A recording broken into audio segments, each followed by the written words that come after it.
Boa tarde, pessoal. Boa tarde, pessoal. Boa tarde. Voltamos aqui com a aula síncrona depois de muito tempo. Se alguém tiver dúvidas sobre o curso no geral, alguma parte específica, aproveita a aula síncrona para perguntar. Algumas coisas vocês já perguntam por e-mail, né? Mas tem coisas que talvez vão aproveitar a aula síncrona para alinhar. Eu vou começar apresentando algumas coisas, alguns lembretes, mas fiquem à vontade para interromper e perguntar a qualquer momento, tá?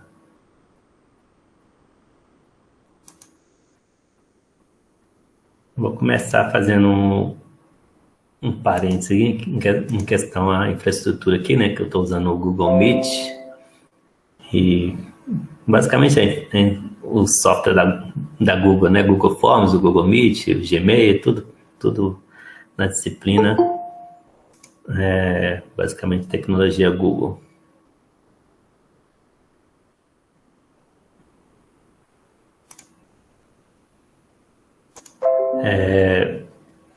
Vocês estão vendo minha tela aí, né?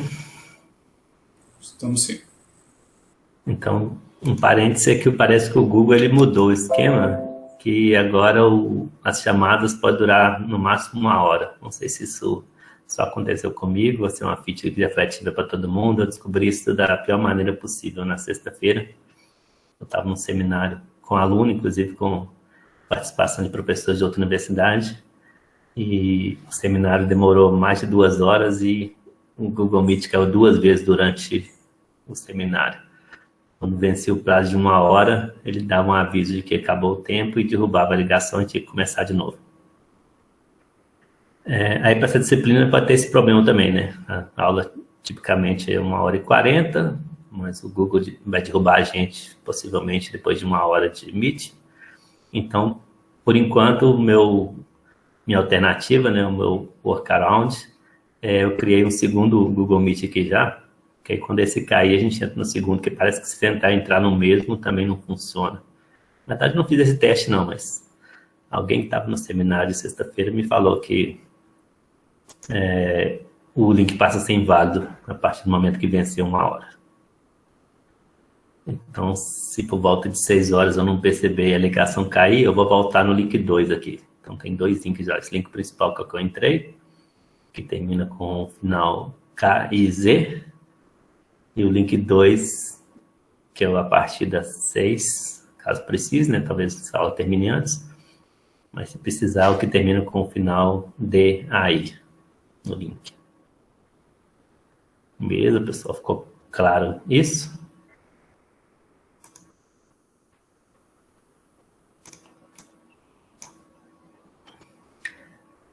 Podemos usar o chat ou ligar o microfone caso queira fazer algum comentário, caso alguém tenha alguma outra solução também. Eu parei com o compartilhamento? Não, né? Parei. Não, tá normal. Por enquanto eu estou usando essa possibilidade, né, de criar 2 links, que como a gente não tem muita aula, eu acho que é suficiente. Mas se por um acaso ficar complicado, a gente pode pensar em mudar de software também, né? Que uma alternativa seria migrar para o Teams, por exemplo, que é uma solução que a universidade tem usado também e não tem essa limitação, mas por enquanto eu acho que é mais fácil só usar 2 links do Meet, mas por um acaso perceber que não está funcionando por algum motivo, a gente pode migrar ou para o Meet ou para o Teams, né? Microsoft Teams, ou para o Zoom, ou para alguma outra solução, na Skype, tem um monte de alternativas aí para videoconferência, não vai ser isso que vai impedir a aula síncrona. Ok.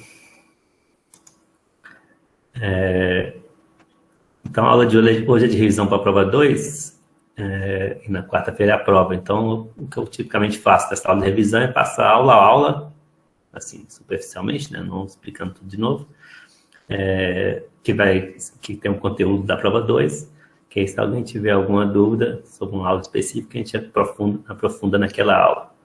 Então, lembrando que a prova 2 vem da aula 9, a aula imediatamente depois da prova 1, né? Da aula 9, começa com o ML, até a aula de hoje, que é a aula 17, né? Hoje não tem conteúdo novo, então vai ter conteúdo da aula 16. E algumas coisas, só para lembrar também, como sempre eu estou divulgando, como de costume, eu divulgo as notas aqui no final, né? Então, tem informações que sobre o TP e tem informações sobre as notas. Então, a Amanda vai corrigindo e tem percebendo que alguns exercícios estão ficando muita gente sem fazer. Então, é só para vocês acompanharem aqui, que pode ser que tenha ocorrido algum problema na entrega, por exemplo, ou tenha lançado a nota na linha errada, ou algum outro motivo. Então, acompanhe a sua matrícula e veja se você fez o exercício, se a nota está lançada aqui certinho.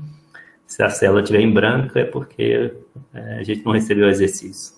No caso, a Amanda, ela está corrigindo o exercício e ela, quando tem alguma dúvida, eu discuto com ela critério de correção, o que fazer com os casos. Eu acho que teve um dos exercícios que foi uma matrícula estranha que a gente não conseguiu identificar qual que é, então a gente acabou não lançando para ninguém. Mas pode ser que seja alguém que lançou alguma matrícula errada e aí não digitar, né? Digitou a matrícula errada e a gente não conseguiu identificar quem que era a pessoa. Então, nossos exercícios estão sempre sendo lançados aqui. Beleza? Só para você saber, eu não pretendo te matar pelo seu golpe. Na verdade, eu pretendo te secar. Catarina, você está falando alguma coisa ou foi impressão minha? Não, desculpa, apertei sem querer. Mas eu tenho uma dúvida. No caso da planilha, a gente manda e-mail caso alguma célula esteja em branco? É melhor mandar e-mail porque ele chega com calma, porque pode ser que ele passando tudo resolver, eu tenho que discutir com a Amanda o que aconteceu. Então é melhor mandar e-mail para a disciplina que eu vejo com calma depois. Tá bom, então, obrigada. Beleza? É só para vocês lembrarem de acompanhar isso aqui, porque errar é humano, pode ser que a gente errou no lançamento, pode ser que o e-mail caiu no spam, sei lá, pode acontecer mil coisas. É bom vocês estarem aí auditorando o nosso lançamento aqui, que pode ter algum problema. Aí uma vez que a gente lançou a nota do exercício, que automaticamente é propaganda para a nota parcial aqui completa, né? Aqui eu lancei também as notas da prova, né? Na verdade, eu e a Amanda, né? A Amanda fez a correção das questões fechadas e eu fiz a correção das questões abertas. A gente unificou tudo aqui e lançou a nota por parte, onde cada parte vale 2,5. Somando as 4 partes, dá 10 pontos da prova. E aplicamos as penalidades por atraso naquele esquema que eu tinha falado de 1/10 por cada minuto de atraso. Então, 10 minutos, 1 ponto. Mas teve alguns casos de pessoas que respondeu o link errado também. E aí a penalidade por link errado, eu acho que era 1 ponto também, né? Não tenho certeza. Professor, uma dúvida com relação a isso. Pode falar. São 20 minutos de explicação, né, antes da prova. Não teria como colocar 20 minutos a mais na duração da mesma, não? Para ter 1h40 de duração total da prova? Que esse finalzinho pesou, acho que esse tempozinho ficou faltando, sabe? Eu acho que, na verdade, eu considero 80 minutos de prova e acho que no início eu falei isso, né? Porque a aula no total seria 100 minutos, né? Tudo bem que tem um atraso inicial, do pessoal entrar, eu chegar também, mas a explicação costuma ser uns 10, 15 minutos, então fica 80. Assim, eu não sei se é negócio aumentar tempo, assim. Para mim, tanto faz, poderia colocar para vocês uma prova de 2 horas, 2h30, mas a questão é que quanto mais tempo eu vou colocar, aí mais questões eu vou colocar também, né? Porque meio que faço esse equilíbrio aí, né? Esse trade-off entre o tamanho da prova e o tempo. Então, eu acho que para você seria mais jogo contrário, para vocês alunos, né? Pedir uma prova de 30 minutos, porque eu vou ter que reduzir bastante as questões. Na verdade, daria na mesma, mas não sei se aumentar o tempo é o caminho, não. Não sei se você entendeu a questão. Ah, não, então deixa do jeito que tá. Eu fui um felizardo aí que perdeu 1 ponto e 1. Eu acho que de atraso. Eu acho que a questão é mais você se gerenciar e ter mecanismo de backup, vamos dizer assim, né? Meu computador pode estar lento, então eu vou ter o celular aqui do lado, caso o computador dê problema, eu respondo para o celular as questões mais fáceis. Mas eu também acho que o tempo não pode ser grande demais, assim, tempo demais com uma prova curta demais, vamos dizer assim, porque senão acaba a pessoa procrastinando ou ou usando mecanismos ilícitos, vamos dizer assim, procurando resposta na internet, ou consultando os colegas no WhatsApp. Então, o tempo é justo mesmo, é bem justo assim, no sentido de é bem apertado. Então, é proposital isso, de eu colocar o tempo não muito longo para vocês se concentrar na prova, e se por um acaso tiver distração, tiver algum imprevisto, o tempo vai ficar curto. Então, se gerencie para tentar fazer rapidamente a prova. É mais ou menos o que acontece, vamos supor, num vestibular da vida, né? Vocês passam para o vestibular, acho que tem isso também, né? O tempo não é um tempo muito grande, não. Você tem que ser concentrar naquilo que você está fazendo, que o tempo é suficiente, mas pelo menos eu considero tempo suficiente, mas tem tempo de sobra. Mas, de qualquer forma, na prova 2, eu acho que tem menos questões. Agora, é aquele trade-off, né? Tem menos questões, porque essa parte de modelagem costuma demorar mais para fazer os diagramas. E parece uma outra questão sobre diagrama. Então, se preparem para isso também. Por exemplo, se for usar o ArgoML, já deixa o software aberto. Provavelmente vocês vão precisar usar algum software de modelagem. Minha sugestão é o ArgoML. Então, já deixa o programa aberto. Eventualmente, já dá uma estudada lá na interface para quando pedir cria uma classe que interage com essa outra classe, ou tem essa interface e tal. Você já sabe onde é os botões, já sabe como que faz para criar uns elementos, porque se for aprender a usar o ML durante a prova, aí vai um tempo que vai ser perdido, pode faltar depois no tempo de entrega. Beleza, pessoal? Então, assim, eu entendo essa questão do tempo, mas se esforce para ser rápido, para aproveitar o tempo da melhor maneira possível. E deve ser só 3 passos na prova 2, tá, pessoal? Eu já vou cortar uma parte justamente com essa preocupação de que vai dar mais trabalho para criar diagrama, então eu vou fazer uma prova com menos questões. Se a primeira prova 1, tinha em torno de 40 questões, um pouco menos por causa das questões abertas, a prova 2 deve ter em torno de 25 questões por aí, 25 a 30 no máximo, porque algumas questões vão dar trabalho para criar diagrama. Não vai ser um diagrama muito grande também, né? Porque eu entendo que não dá para pedir um diagrama completo, um diagrama de classe completo, porque isso demoraria, sei lá, 40 minutos só para fazer o diagrama. Então, não vai ser nada muito complexo. Então, tenta entender o enunciado também. Se eu peço para criar um diagrama que tem uma classe, uma interface, um relacionamento de composição, é isso que eu quero, uma classe, uma interface, um relacionamento de composição. Não precisa colocar várias classes, com vários métodos, com vários atributos, com visibilidade, com multiplicidade. Não precisa enriquecer muito o diagrama, porque na correção eu vou cobrar aquilo que foi pedido na questão. A questão pediu isso, é isso que vai ser cobrado. Se você tiver feito muitas coisas a mais para enriquecer o diagrama, você vai ganhar um parabéns, mas a nota não vai impactar. Então, parabéns pelo diagrama mais completo, mas o que importa para mim era você ter criado a classe, a interface e o relacionamento de composição, por exemplo. Tá claro isso, pessoal? Então, aqui tem as notas da prova 1, vocês devem ter visto também, e as notas parciais. Então, é bom também você acompanhar aqui para você não ter surpresa no final do semestre, né? Porque no final do semestre eu vou lançar essas notas aqui no sistema Minha UFMG.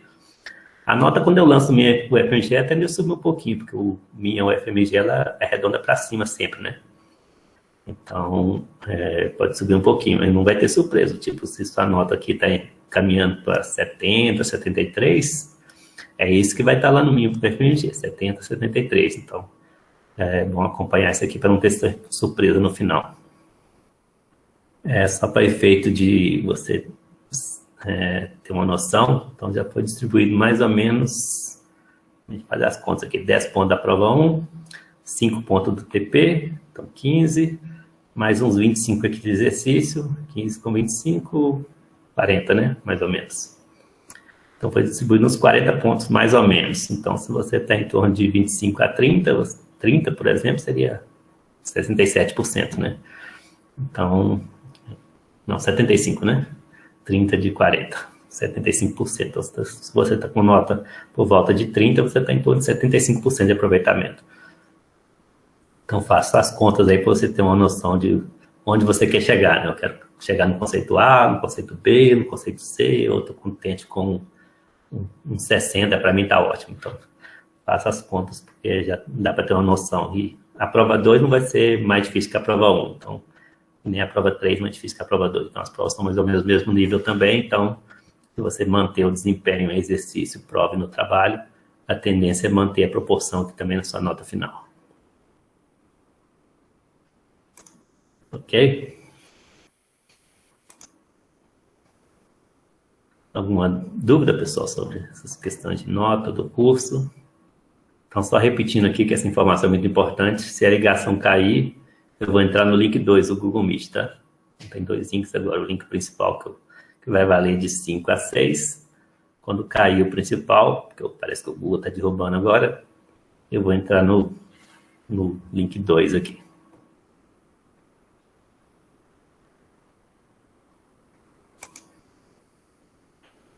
Alguma dúvida?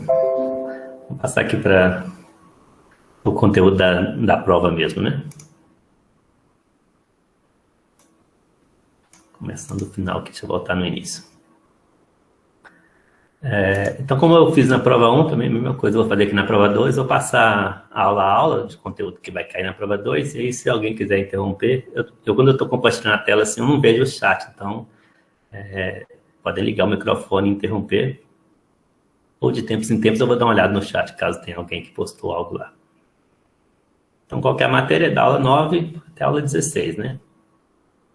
Basicamente, o ML, essa parte aqui é modelagem de software, em resumo do que é essa parte 2 do curso, é modelagem de software. Então, vem dentro dos diagramas que tem a ver com requisitos, diagrama de caso de uso, até o diagrama arquitetural, de componentes, até os diagramas de modelagem mesmo, projeto detalhado, diagrama de classe, diagrama de sequência, diagrama de atividades, então, são os diagramas do ML.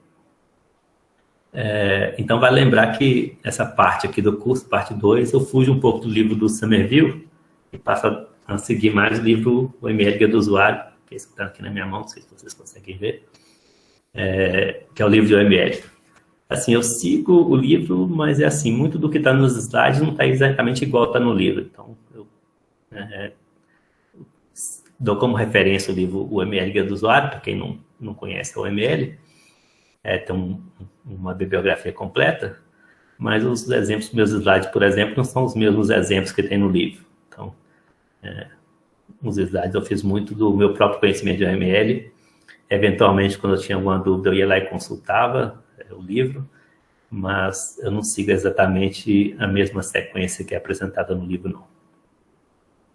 E o Somerville, ele usa o OML, mas ele não explica o OML. Então, por isso que eu falo que a literatura é o livro o ML Guia do Usuário, porque se você quer aprender os diagramas do ML, ou quer aprender a modelar software com a UML, o livro Somerville não vai te ajudar muito, porque ele usa a UML, mas ele não explica os diagramas.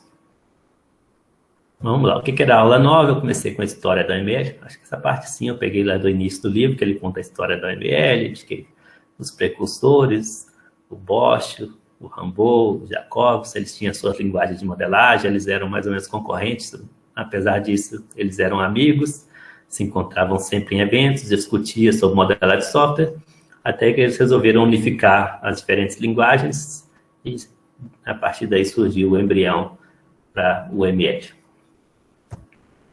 O ML é grande, vários diagramas, basicamente você poderia pensar nos diagramas em duas categorias, diagramas estruturais, ou de estruturas, algumas pessoas chamam também de diagramas estáticos, e os diagramas comportamentais, ou diagramas de comportamento, ou ainda algumas pessoas chamam de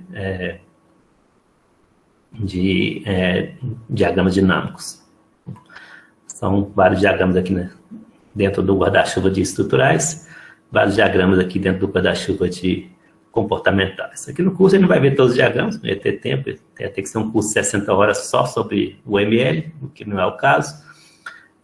Então eu pego alguns diagramas, pinço e falo sobre eles ao longo do curso, nessa segunda parte, basicamente, né?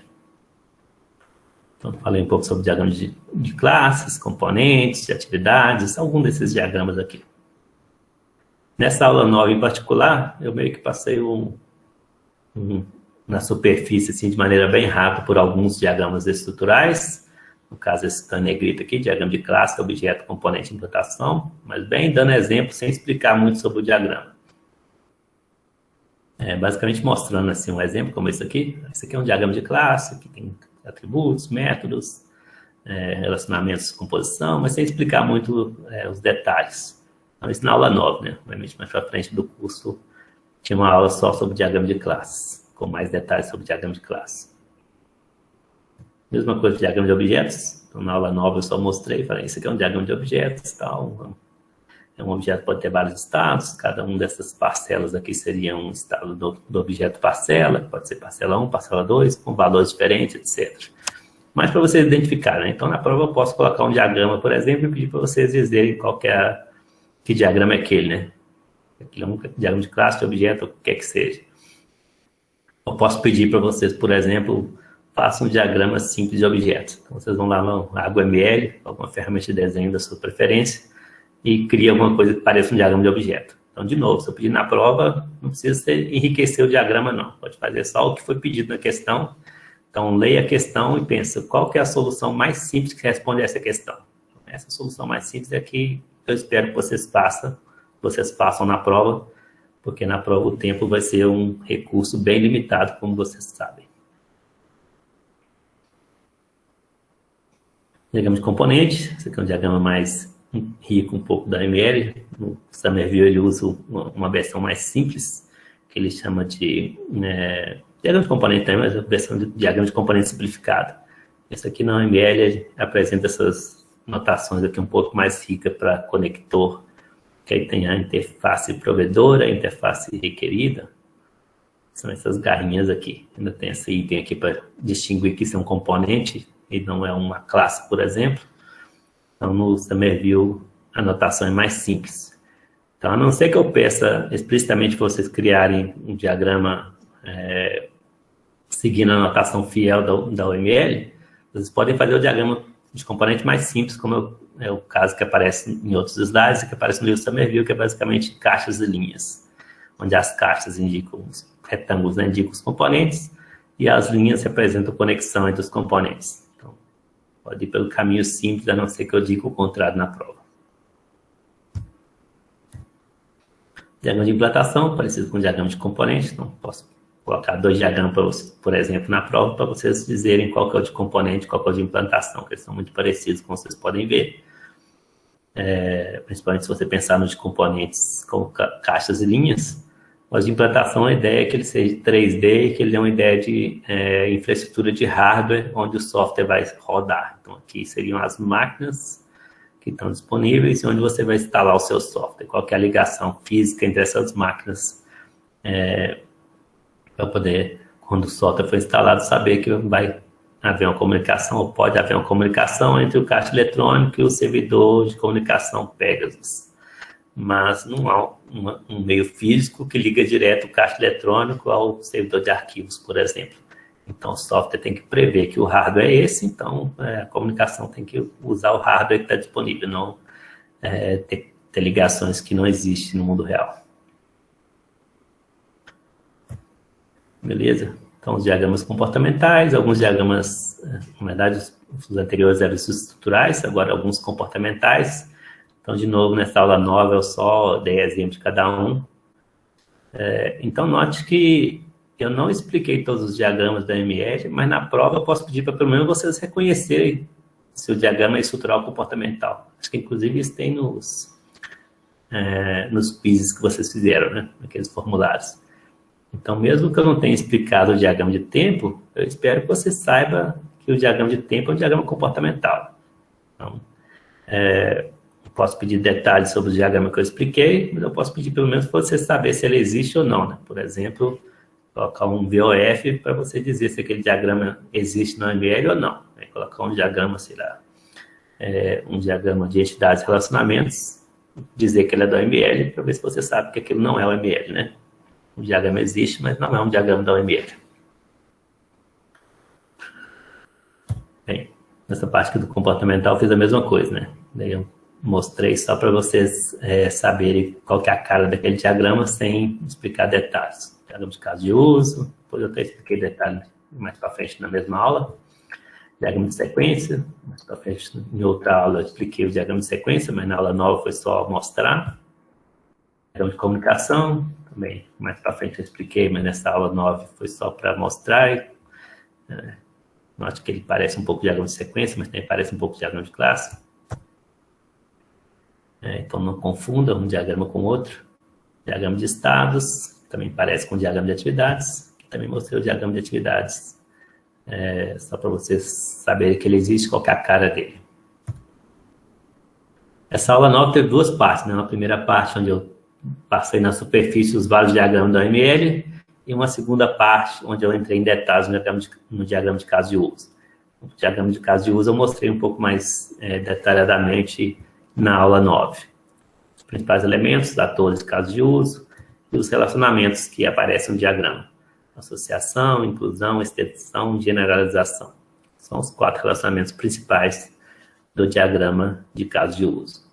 E aí, como usar esses relacionamentos no contexto de interação ator, caso de uso, 2 casos de uso, 2 atores. E dei exemplos também durante a aula.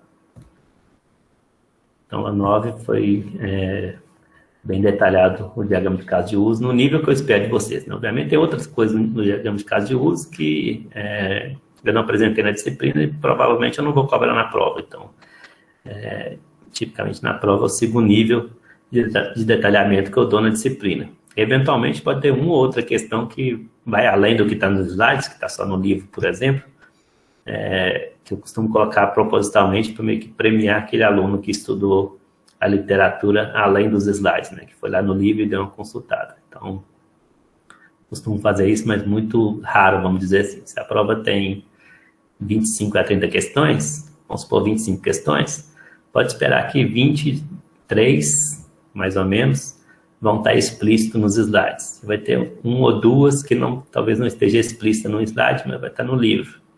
E aí, é aquela forma de premiar aquele aluno que estudou além dos slides, consegue fechar a prova, enquanto o aluno que só estudou os slides vai ter maior dificuldade em fechar a prova. Além do diagrama de caso de uso, falei rapidamente também da técnica de cenários para documentar o caso de uso. Então, basicamente esse template aqui, né? Para cada caso de uso, você pode documentar ele dizendo o nome do caso de uso, que é o nome do cenário, quais atores que têm acesso àquele caso de uso, quais as pré-condições para aquela funcionalidade ser executada, a funcionalidade do caso de uso, né? Qual que são os passos normais, fluxo normal do caso de uso, quais são as exceções, que são chamadas também de fluxo alternativo, são situações excepcionais que podem ocorrer durante a execução daquela funcionalidade, e a pós-condição, que é caso o fluxo normal tenha sido executado com sucesso, qual que vai ser a situação após a execução daquela funcionalidade. Eu dei exemplo no sistema bancário, se eu não me engano. Beleza sobre essa aula nova, pessoal? Bibliografia, basicamente, os diagramas do ML ele apresenta rapidamente no início do livro, capítulo 1 e 2. O diagrama de caso de uso está no capítulo 17 e 18. E eu coloquei um livro complementar aqui, que é o ML Essencial, do Fowler, só porque ele é mais enxuto. Algumas pessoas preferem a bibliografia mais enxuta, que o livro, o ML Guia do Usuário, é meio verboso, meio detalhado demais, dependendo do perfil de pessoa. Mas eu prefiro indicar o ML Guia do Usuário como bibliografia principal, porque tem mais respostas a dúvidas no primeiro livro do que no segundo. O segundo livro é mais para você ver na superfície o que é o mais importante do diagrama, vamos dizer assim. Dá uma olhada no chat aqui, ver se tem alguma dúvida, comentário. Tudo bem até aqui, pessoal? Aula 9? Aula 9 que eu passei mais devagar, mas as outras aulas eu acho que vai ser mais rápido, porque na aula 9 eu resolvi colocar vários slides aqui para lembrar que a gente viu superficialmente os vários diagramas da OML.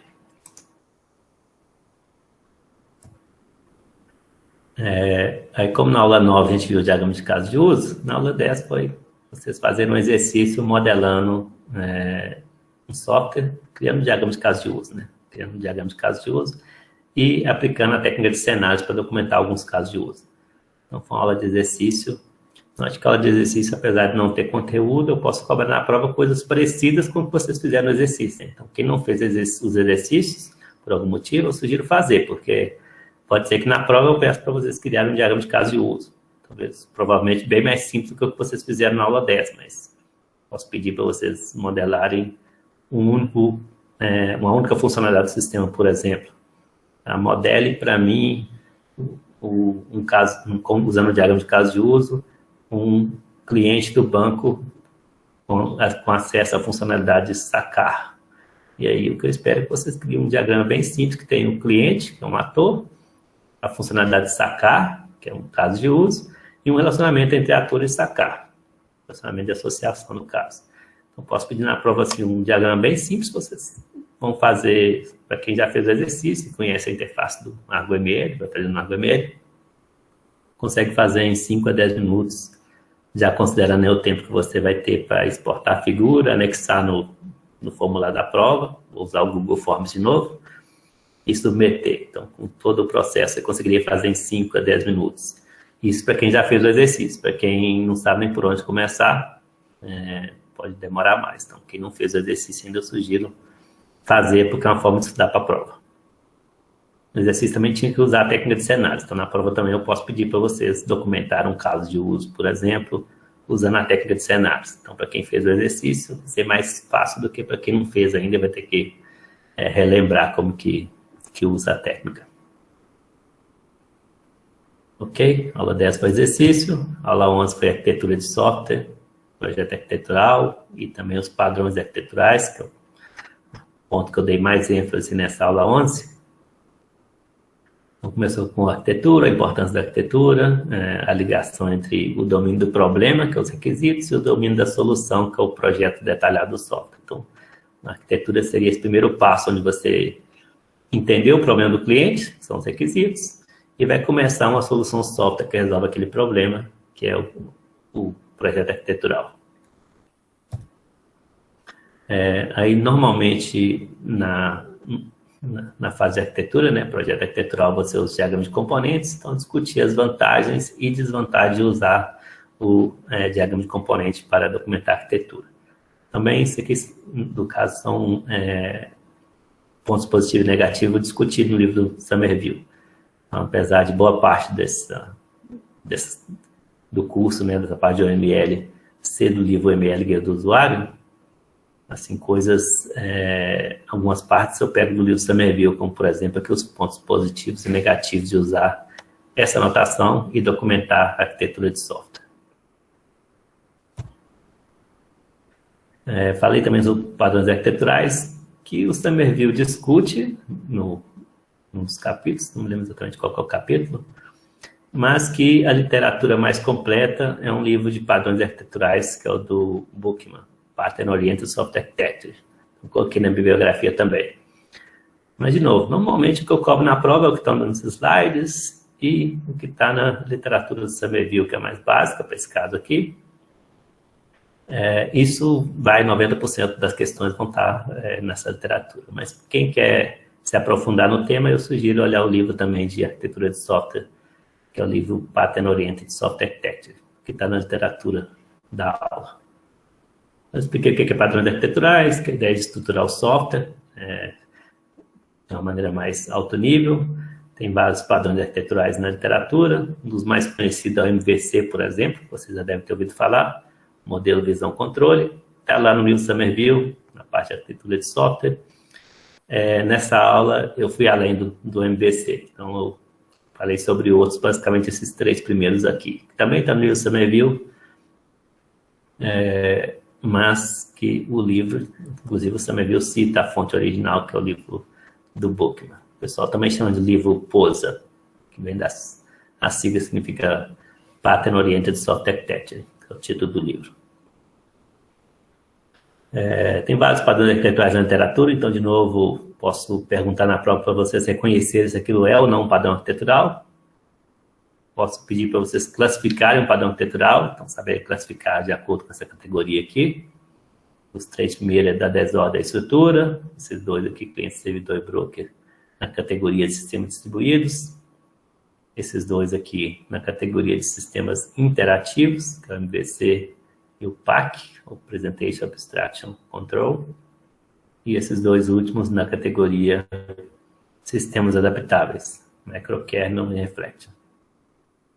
O que tem no livro Somerville que ele explica ao longo do capítulo são esses 5 aqui que eu coloquei em negrito na caixa laranja.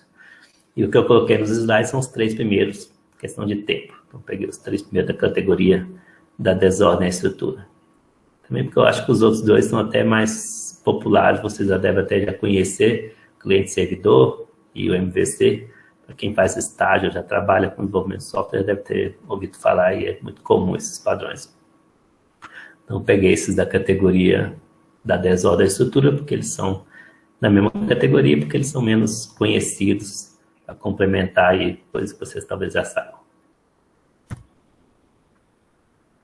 Aqui na aula de hoje, vou colocar um slide sobre cada um, mas se vocês quiserem tirar dúvidas sobre esses padrões, a gente pode voltar nos slides da aula 11, tá, pessoal?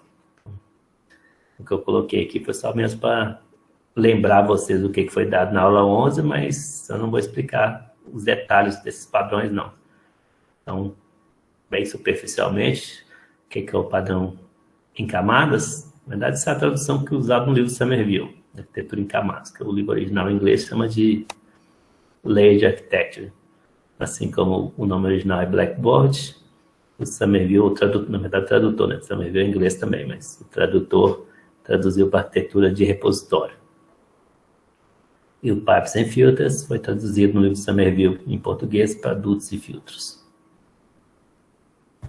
Vou colocar um slide sobre cada um, só para vocês lembrarem, para quem não vai conhecer pelo nome. Qual é a ideia da arquitetura em camadas? É como se você fosse criar camadas de um bolo, né? Onde cada camada ela interage com as camadas adjacentes. Então, a camada ela usa serviço da camada inferior e provê serviço para a camada superior.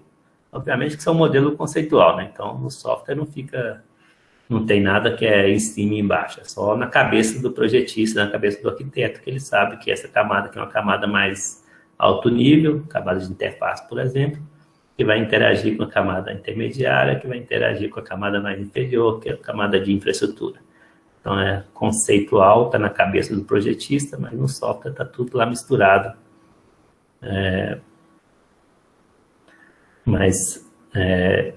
Tem que ter essa noção de que as camadas interagem com as camadas adjacentes. Pelo menos esse é o conceito da arquitetura em camadas. A arquitetura em repositório é uma filosofia um pouco diferente. A ideia é de você ter um recurso compartilhado entre vários módulos, e aí tem vários módulos ou subsistemas, que é o termo que o Somerville usa, que escrevem dados, e vários subsistemas que leem os dados. Então, é como se fosse um repositório central compartilhado, por isso que a tradução usou a arquitetura de repositório, com a ideia de ser um repositório centralizado, onde todo mundo lê e todo mundo escreve, grava dados ali.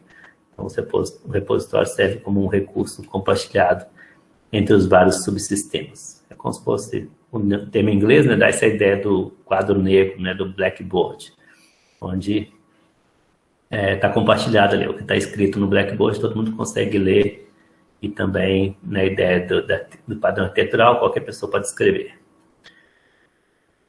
Tem mais uma reunião, vamos supor assim, da empresa, onde todo mundo pode usar o quadro negro para escrever e ler para compartilhar ideias. E o último padrão da aula 11 é o padrão Dutos and Filters, que é um padrão um pouco diferente porque ele modela o comportamento do sistema. Ele é mais um diagrama dinâmico. Então, a ideia é de você modelar o fluxo de dados da empresa, o workflow da empresa.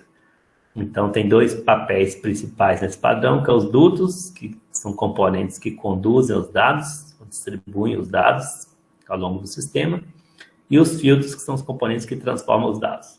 Eles recebem um dado A, fazem algum tipo de processamento, e a saída vai ser um dado diferente. Então, os filtros processam os dados, e os dutos conduzem os dados ao longo do workflow, vamos dizer assim, do fluxo de controle do sistema. Então, é uma representação um pouco diferente, não é com foco estático, mas sim um foco dinâmico na execução do sistema, nos passos, por exemplo, de um sistema, de passos de processamento de um sistema, por exemplo. Literatura dessa aula, capítulo 6 também viu que é arquitetura de software. E, para quem quer se aprofundar, tem aqui o livro do Bookman, Patronia de Software Architecture, A System of Patterns, Se alguém for pegar o livro na biblioteca, ou pegar o livro, toma cuidado, porque tem vários volumes. Volume 1, volume 2, volume 3. O A System of Patterns é o volume 1. Acho que eu deveria ter colocado aqui.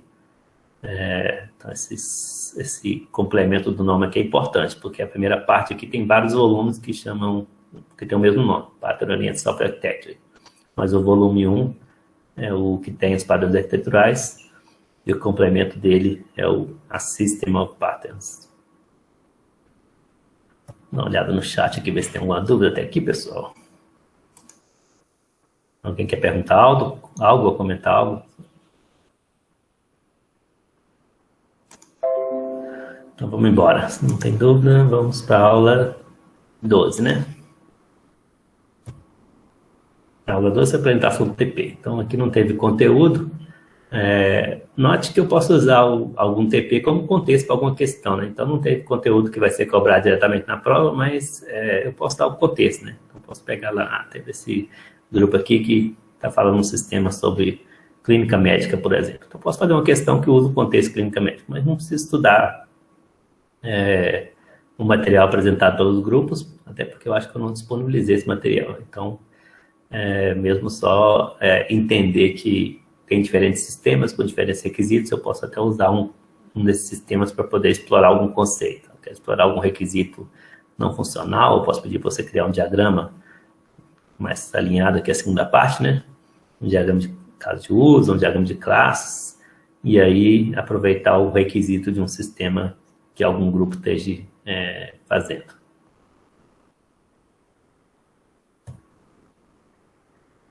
Aula 13 é sobre modelagem orientada a objeto, modelagem de software, de maneira mais genérica. Mas o início da aula, que eu acho até importante isso aqui, por isso que eu coloquei aqui na aula de revisão, é você entender o global, não olhar só para uma aula individualmente, mas entender o contexto global da engenharia de software, o contexto global da disciplina, o contexto global do livro Somerville, que ele explora essa ideia de você adotar orientação a objeto ao longo de todo o ciclo de desenvolvimento.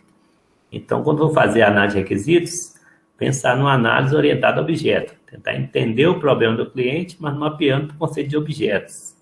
Por que isso? Porque isso facilita quando você for fazer a modelagem orientada a objetos, aqueles objetos que já foram identificados na análise que eu estou falando de requisitos, na engenharia de requisitos, você já identificou objetos que vão se materializar na modelagem, alguns deles, né? Nem todos. Apesar de estar momentos diferentes do desenvolvimento de software, né? A análise, ou requisitos, você está entendendo o domínio do problema, está entendendo o problema do cliente, e na modelagem você está no domínio de solução, você está propondo uma solução software para aquele problema. Então, momentos diferentes no desenvolvimento de software, mas se você entender que tudo é orientação a objeto, a transição fica mais tranquila, mais fácil. Então, o Somerville faz essa ligação de que vamos olhar a modelagem de software, vamos olhar a modelagem orientada a objeto, mas entender esse contexto, que a modelagem orientada a objeto ela é mais fácil se você tiver feito uma análise antes orientada a objeto. E já pensando que depois você vai ter uma programação orientada a objeto, que vai ser mais fácil também se você tiver feito a modelagem orientada a objeto. Então, ter essa visão global aí do desenvolvimento de software, que tudo gira em torno de orientação a objeto. Desde o momento que você começa a entender o problema do cliente, passando pela solução modelagem, até a programação, a implementação do software. Isso aqui é tipo a introdução da aula 13, né? Porque depois o conteúdo da aula mesmo é a modelagem orientada a objeto, que o Somerville passa por essas 5 atividades aqui. Então, de novo, aqui tem conteúdo do livro Somerville, mas essa aula também é dividida em 2 momentos. O primeiro momento que é conceitual, definições de modelagem, que eu peguei do Somerville, e o segundo momento que é o diagrama de classe, que é um dos principais diagramas de modelagem, ou o principal diagrama de modelagem orientado a objetos, que vai se apresentar também nessa mesma aula 13, no segundo momento. Então, a primeira parte só sobre modelagem, conceitos gerais, então você também estrutura o capítulo de modelagem orientada a objeto nessas 5 atividades aqui. Definir o contexto do sistema, projetar uma arquitetura, que liga com a aula anterior, né, de projeto arquitetural, identificar os objetos na fase de modelagem, que muitas vezes são mapeados da fase de análise de requisitos, né? Objetos de requisitos podem ser mapeados aqui para modelagem também, para os objetos de modelagem. Desenvolver os modelos, que é criar diagramas. No caso dessa aula aqui, a gente viu o diagrama de classes. E definir como que esses objetos se interagem, né? Interface de comunicação entre os objetos. E é basicamente os relacionamentos entre classes no diagrama de classe. De novo, teve dois momentos aí. O primeiro momento foi uma parte mais teórica, sobre modelagem de software, e o segundo momento uma parte mais aplicada, que seria criar o diagrama de classe, como criar o diagrama de classe, qual que é a notação do diagrama de classe. Então, falei no geral sobre o diagrama de classe, qual que é a ideia, ele é um diagrama muito importante, provavelmente o diagrama mais importante da OML, o diagrama mais conhecido, pelo menos, certamente é. Então, é um diagrama muito importante, esse diagrama de classe. E os elementos do diagrama, né? Conceito de classes, que tem nome, atributos e métodos. Conceito de interface, que tem nome e métodos, não tem atributo. Os relacionamentos possíveis no diagrama de classe, está no próximo slide, sobre visibilidade, né? E um atributo, um método pode ter uma visibilidade público, privado ou protegido. Na OML você usa o mais para dizer que é público, o jogo da velha, o sustenido, para dizer que é protegido, e o tracinho, ou menos, para dizer que é privado. Aí, o que acontece quando você define a visibilidade? Público, todo mundo pode ter acesso, protegido somente aquela classe ou subclasses, ou classes amigas, por exemplo, no mesmo pacote, tem acesso. E a classe privada, só a própria classe tem acesso. Nem mesmo a subclasse tem acesso a elementos privados. Eu acho que nessa aula aqui também tem um conceito muito confuso que até a literatura, às vezes, eu acho que elas jogam contra os alunos. Às vezes pegam literatura na internet e aí confundem um pouco o conceito de visibilidade com o conceito de herdar ou de ter, né? Então, uma coisa é você ter aquele atributo, outra coisa é você ver aquele atributo. Então, mesmo o atributo sendo privado, não quer dizer que a subclasse não tenha o atributo. Então, se o atributo está na superclasse, vamos supor, CPF, e está privado na superclasse, não quer dizer que a subclasse não tem o atributo CPF. Ele tem, só não consegue ver. Então, tem uma confusão aqui, muitas vezes, até o meu formulário tenta instigar vocês a pensar sobre isso, né? Tem algumas perguntas sobre isso, que é você refletir sobre essa questão da visibilidade em contraponto com a questão da herança. Uma coisa é você herdar um atributo, e aí você tem aquele atributo, outra coisa é você ver aquele atributo. Você pode até ter, mas às vezes você não vê, porque ele é privado.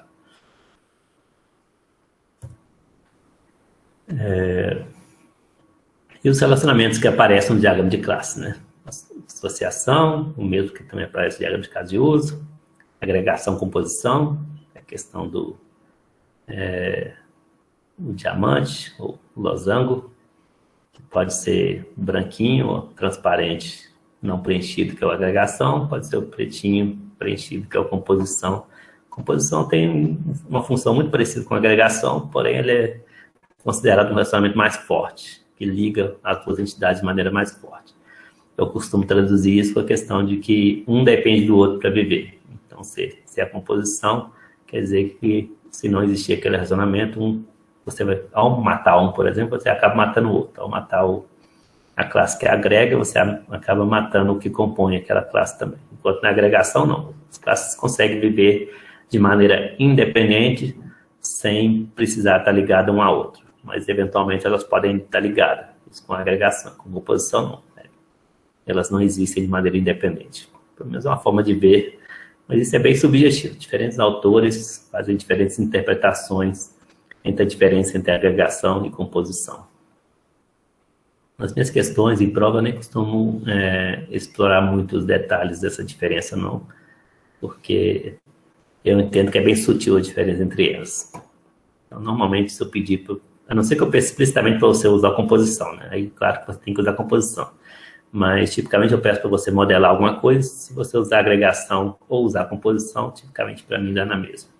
Assim como o exercício também do diagrama de classe, eu instruí a Amanda para não ficar penalizando se era para usar composição e o aluno usou agregação ou vice-versa. Então, é muito difícil você decidir se vai usar agregação ou composição. Então, eu entendo isso, não costumo penalizar se usar errado nesse caso, não. A não ser que eu tenha pedido explicitamente, né? Use agregação, aí tem que usar agregação. Herança, dependência, outros dois relacionamentos comuns no diagrama de classes. Também nessa aula sobre o diagrama de classe, questão da multiplicidade, 1 para 1, 0 ou muitos, 1 ou muitos, uma faixa de valor específica, e você dizer quantos objetos de uma determinada entidade está ligado a objetos da outra entidade. Bibliografia, a primeira parte, principalmente, capítulo 7, livros também viu, que é modelagem de software. Na aula 13 aqui aparecem alguns códigos de Java, por isso que eu coloco aqui como bibliografia esse livro de Java, mas não é o foco da aula. Não, é só porque na fase de implementação orientada a objeto, né, para mapear modelagem orientada a objeto, para implementação orientada a objeto, eu dou alguns exemplos de código de Java. Então, tem aqui a literatura para quem não conhece a sintaxe de Java. Bibliografia. Diagrama de classe, o ML guia do usuário, ou então o ML essencial. Alguém ligou o microfone? Quer fazer algum comentário, pessoal? Ou estou ouvindo demais? Acho que foi só um ruído, né? Então vamos lá. Lembrando que daqui a uns 5 a 10 minutos a ligação vai cair. Se eu não ver, lembre que a gente vai entrar no... Eu vou entrar no outro link, né? No link 2.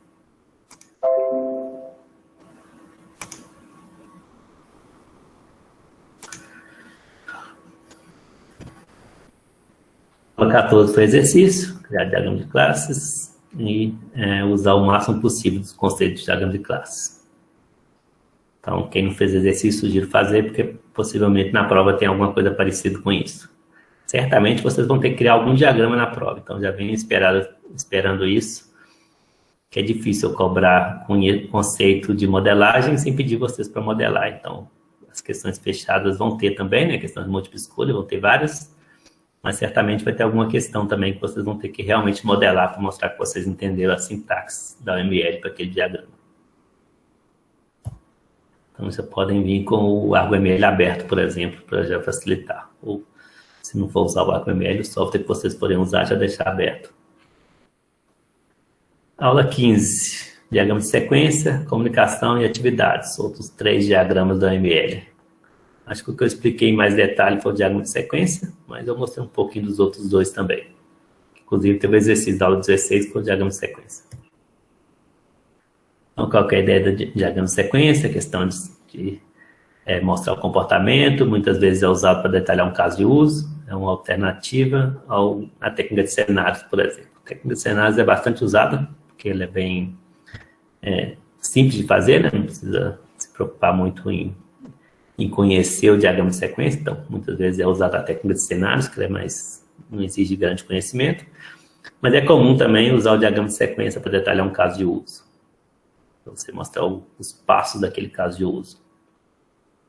Então, posso pedir na prova para vocês detalharem um determinado caso de uso com o diagrama de sequência. Então, façam o diagrama mais simples, mas que responda a pergunta, né, que detalhe o caso de uso.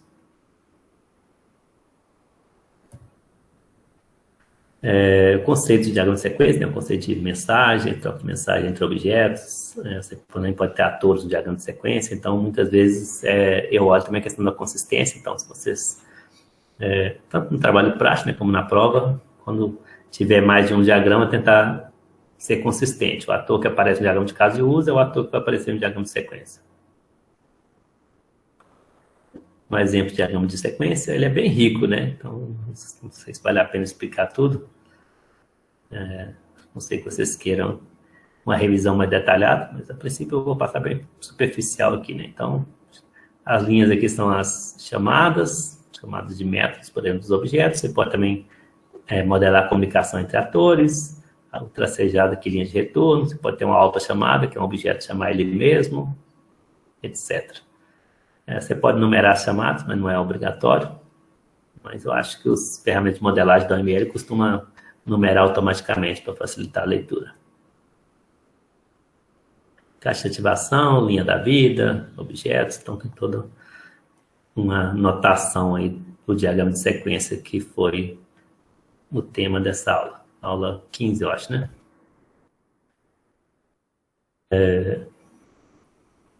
Pode ser usado para detalhar o caso de uso, já falei isso. Por exemplo, mostrar a ordem dos eventos, a troca de mensagem entre objetos, os métodos que são chamados para aquela funcionalidade. Então, é muito comum associar o diagrama de sequência ao diagrama de caso de uso. Outro diagrama que foi visto nessa aula, o diagrama de comunicação, que é muito parecido com o diagrama de classe, mas também com o diagrama de sequência. Ele é meio que um híbrido dos dois, porque ele mostra os objetos, como os objetos são vinculados, parece um pouco o diagrama de classes, mas também mostra a ordem das mensagens, como que as mensagens são trocadas entre objetos. Aí ele já espelha um pouco o diagrama de sequência. Então, um diagrama comportamental, mas ele tem assim, uma aparência de diagrama estrutural. Então, é fácil confundir. Então, atenção a isso.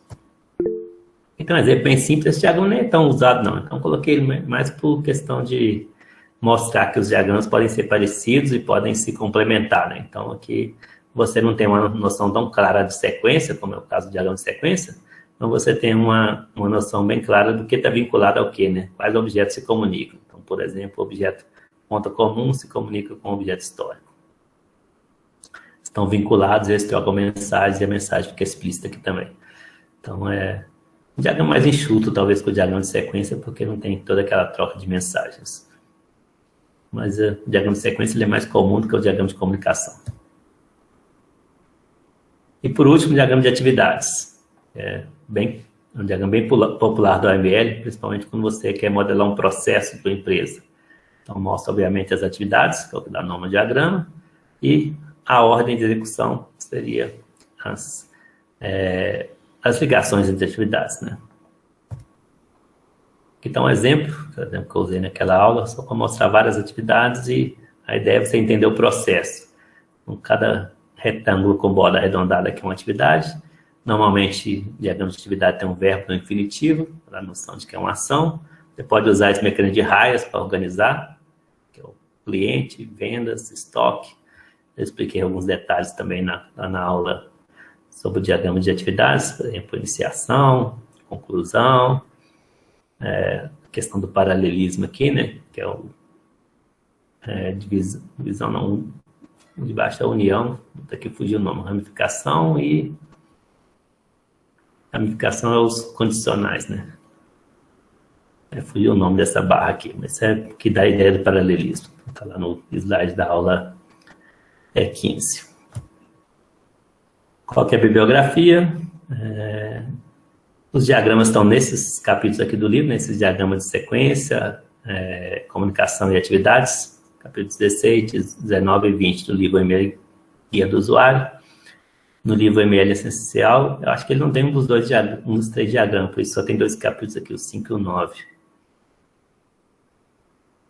Eu não me lembro direito, mas de qualquer forma, são literaturas complementares, como eu disse, os slides tendem a cobrir completamente, ou quase completamente o conteúdo da prova.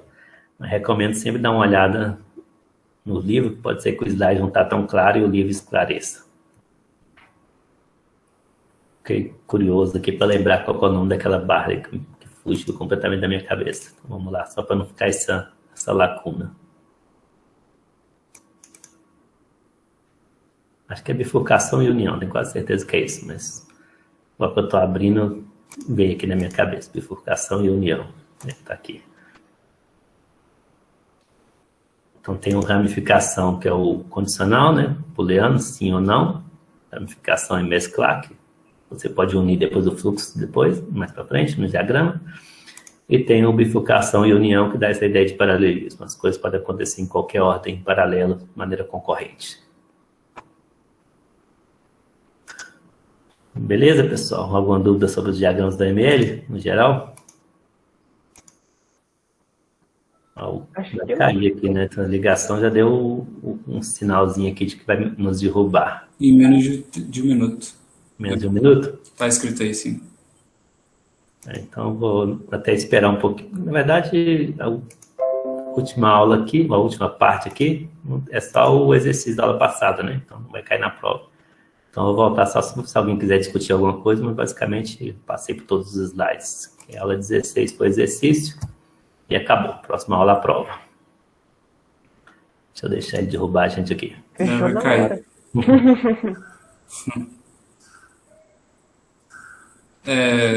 Ok. Eu vou entrar no próximo, se alguém tiver alguma dúvida. Ele vai derrubar a gente, eu vou...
Então, pessoal, basicamente é isso. Alguma pergunta sobre a matéria, sobre a estrutura da prova? O esquema da prova vai ser bem parecido com a prova 1, né? Vou usar o Google Forms, só que ao invés de usar 4 partes, provavelmente eu vou usar 3 partes, porque eu vou fazer uma prova com menos questões, mas isso não quer dizer que ela vai ser mais rápida, não. Então, mais ou menos com o mesmo tempo. E aí vou considerar que o tempo é 80 minutos para responder as 3 partes. 3 links no Google Forms. Vão ter questões fechadas e questões abertas. A maior parte das questões vão ser fechadas, porque é mais fácil de criar e mais fácil de corrigir, cobrir em amplitude, né, várias partes da matéria, mas vai ter algumas questões abertas. Questões abertas muito provavelmente vão ser questões de modelagem, para vocês criarem diagramas. Mas não vai ter que criar muito diagrama, não. Deve ser uns 2 ou 3 diagramas, mas diagramas simples. Não é diagrama igual do exercício, que eu olho a questão da amplitude de cobrir todos os elementos do diagrama. Não, na prova eu não vou pedir para vocês usarem todos os elementos do diagrama. Então, vou pedir para vocês fazer o diagrama simples, talvez para um conceito do tipo modelo, composição, ou modelo, agregação, diagrama de classe, ou no diagrama de caso de uso, represente a associação de um ator caso de uso, ou represente uma extensão entre de um caso de uso para outro caso de uso no contexto de um sistema bancário. Então vai ser assim, criar diagramas, mas diagramas simples, coisas que vão precisar no máximo uns 3 elementos com os 2 relacionamentos, coisas que daria para fazer rapidamente, e ainda ter um tempo de exportar para a figura e anexar no formulário, né? Então, já considera esse tempo também. Alguma dúvida, pessoal? Pergunta sobre a prova, sobre a matéria? Não, aqui não, tá tranquilo. Tranquilo, né? Acho que é isso, então. Uma boa semana para vocês e até quarta-feira aqui nesse mesmo canal, no Google Meet, na verdade no outro canal, né, no primeiro, no principal, a gente fazer a prova. Até mais, pessoal. Tchau, tchau. Tchau, tchau. Boa noite. Tchau. Até mais, gente. Boa noite.